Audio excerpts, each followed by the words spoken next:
रसीली आरती रघुबर की रसीली आरती रघुबर की रसीली आरती रघुबर की रसीली आरती रघुबर की आरती रघुबर की रसीली आरती रघुबर। तो भाई जब अभी आरती खत्म हुआ है और अब दृश्य शुरू होने वाला है सीन, जो कि पहला दृश्य है दशरथ दरबार। भाई चलो आप लोग वीडियो में बने रहस्य को प्रकट कर दिया, छुपी हुई भावना को स्पष्ट कर दिया। धन्य है रे तू दर्पण, तू निर्जीव होते हुए भी लाखों जीवधारियों का मान घटाने वाले हो। जो बातें पंडित लोग कहते हुए सकुचाते हैं, उनका सच्चा रूप तूने सामने कर दिया। ऐसे सच्चे मित्र संसार में कितने हैं? बाल सफेद हो गए और मेरी मोह निद्रा भंग न हुई।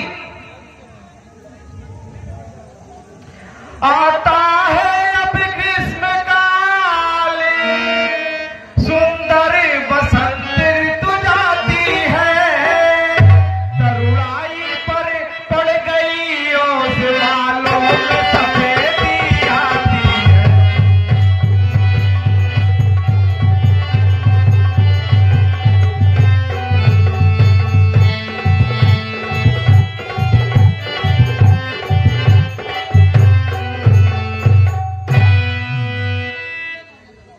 काली मत वाली रात गई, आ गया चंद्रमा दुबवाला। काली मत वाली रात गई, हो गया निशा होने वाला।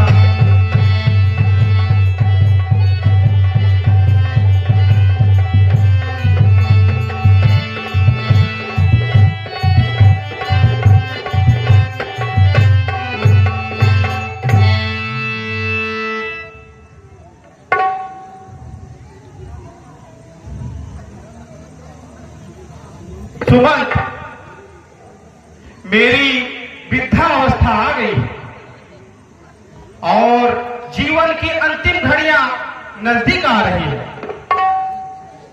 अब मेरी यही इच्छा है, पुत्रों को युवराज करूं और खुद वन में तपस्या करूं और भव सागर को पार करूं। बताओ, इसमें तुम्हारी क्या राय है? महाराज, आप तो स्वयं ज्ञानी और दूरदर्शी हैं। आपके विचार तो अति उत्तम है,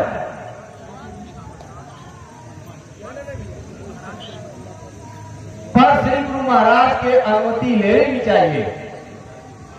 अवश्य उनकी अनुमति लेना अनिवार्य है। साथ ही साथ प्रजाजनों की सहमति लेना भी अनिवार्य है। इसलिए नगर में मुनादी करवा दो कि कल विराट सभा होगी। श्री गुरु जी से प्रार्थना करना वो सभा में खुद उपस्थित रहे। जो आज्ञा महाराज।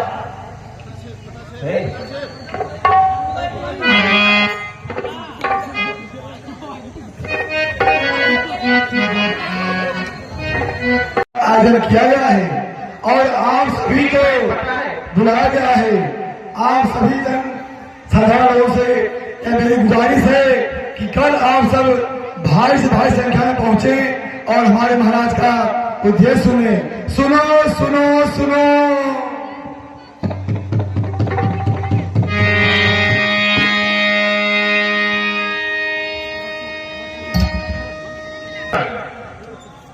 और आदरणीय सभासद, आज ही श्वेत केसों को देखकर पश्चाताप से पीड़ित होकर मन दुखित है। मोह निद्रा में आज तक मैं मग्न था, आज आंखें खुली है, जवानी का भूत उतर गया और उमंगों का खेत सूख गया। जब ब्रह्मचर्य को पूर्ण किया आंखों के संयम में, अब धारण करके वानप्रस्थ जाऊं सन्यास के आश्रम में।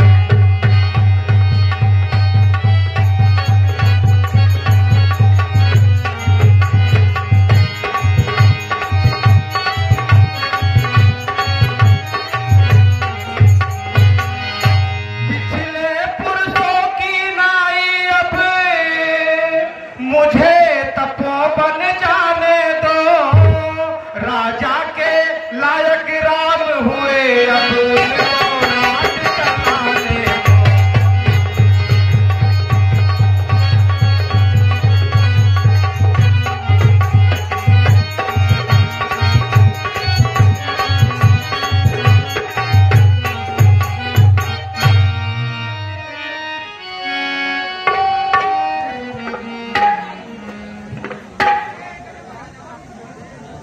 राजन, तुम्हारा विचार अच्छा है, मैं भी इस प्रस्ताव का अनुमोदन करता हूं। पुत्रों पर डाले राज का है धर्म यही, उनकी याद में दे राजा।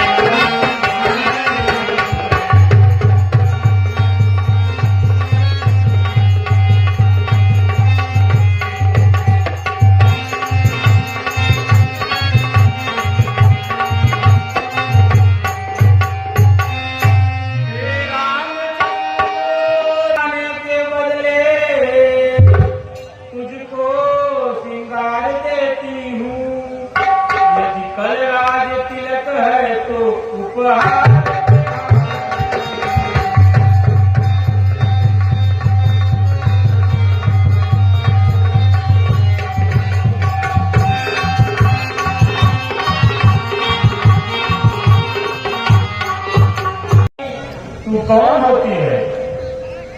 यदि राम को राज होता है तो तेरे घर से क्या जाता है? मुझे राम और भरत और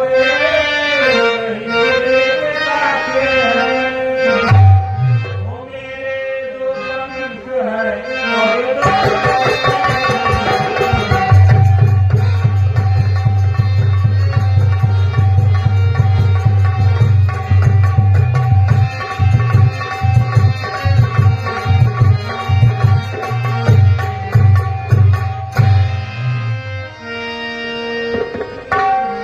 भरत राम से बढ़कर है और राम भरत से आगे है। भरत राम की पुतली है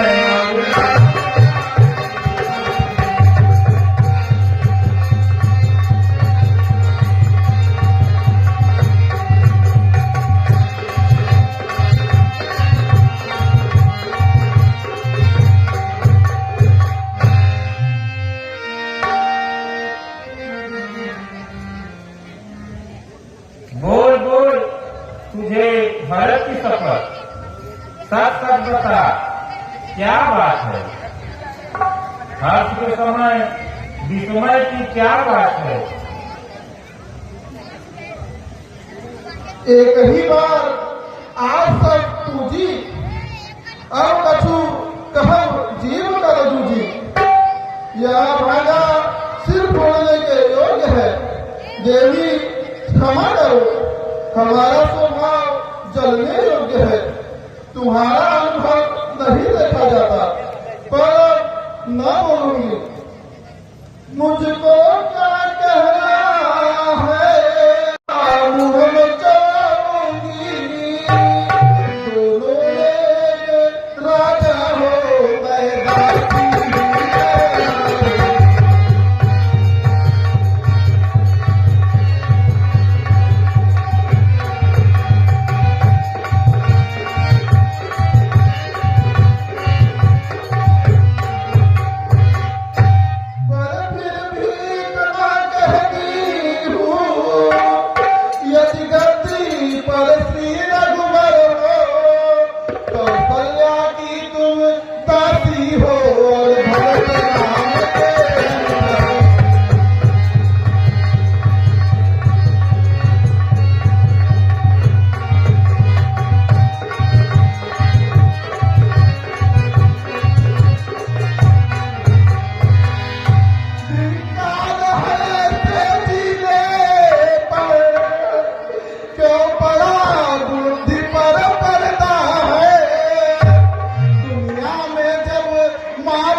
बात तो दासी ठीक ही कह रही है।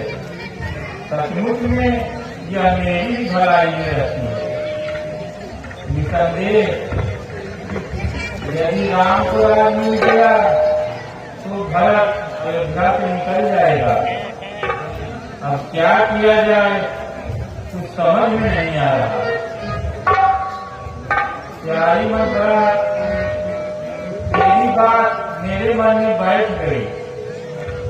अपने लाल की दुर्दशा सोचकर छाती फट गई। अब तू ही कोई उपाय बता और मेरा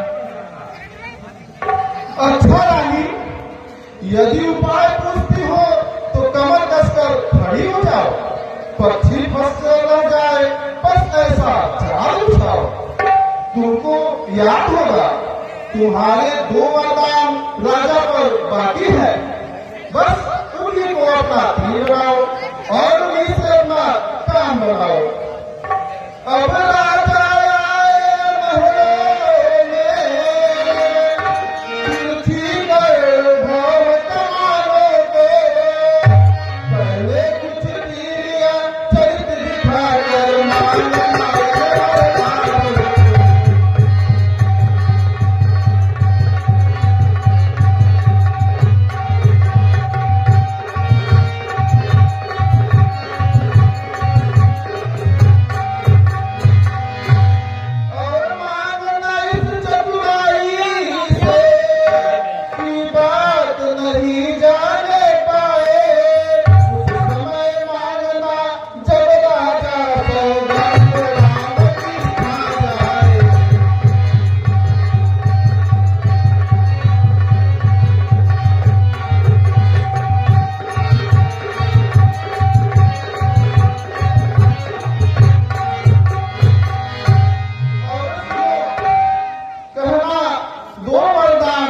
मांगती हूँ।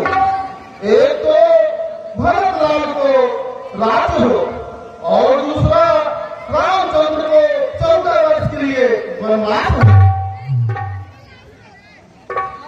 धन्य है मथुरा, तू बड़ी नीतिज्ञ है। तेरी बुद्धि की बलिहारी है। सचमुच भरत तेरा ही पुत्र है और तू ही उसकी महतारी है। मैं समझ गई राजा के प्यारो, अब तो